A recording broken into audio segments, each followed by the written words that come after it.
এই যে এত যে ডিভোর্স কেন, বেশি বার্গার স্যান্ডউইচ খাওয়ার ফল, কোক ফান্টা কেক পেস্ট্রি খাওয়ার, এটা হলো রেজাল্ট। এগুলো যত খাবো তত ডিভোর্স বাড়বো, বিশ্বাস হয় না? তাহলে দেখেন যখন এগুলো ছিল না তখন কয়টা ডিভোর্স হয়েছে, আর এখন কয়টা ডিভোর্স হয়।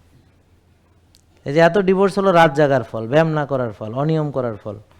আর যদি সবাই সুন্দর ডিসিপ্লিনে চলতো, সংসার সুখ দিয়ে ভর্তি থাকতো। ওই যে রব্বানা আতিনা ফিদ দুনিয়া হাসানা, আমরা আল্লাহর কাছে চাই না সেই দুনিয়ার হাসানা পাইতেন, তো সংসারটাই জান্নাতের টুকরা হয়ে যেত। দেখেন আমাদের সংসার হলো জাহান্নামের টুকরা, তো জাহান্নামে যাওয়ার জন্য পূর্ব প্রস্তুতি। বুঝতে পারছেন না? তো এখন আপনি কিভাবে আশা করেন যে আপনি সব আল্লাহর আইন উল্টা করে মাইনা, মানে বেশি খাইয়া, বারবার খাইয়া, ব্যায়াম না করিয়া, টেনশন করিয়া, রাত জায়গা, নিজের প্রতি যত্ন অযত্ন অবহেলা করিয়া, অনিয়ম করিয়া আপনি কেমনে নিজে ভালো থাকবেন, কেমনে আপনার সংসারে সুখ শান্তি থাকবে বলেন? এটা কি সম্ভব? তো তাহলে আমরা এটা আশা করা কি ঠিক হবে আমাদের? হ্যাঁ, তো এই জন্য এই বিষয়গুলো একটু খেয়াল রাখবেন। জেকে লাইফস্টাইল, ওষুধ মুক্ত সুস্থ জীবন।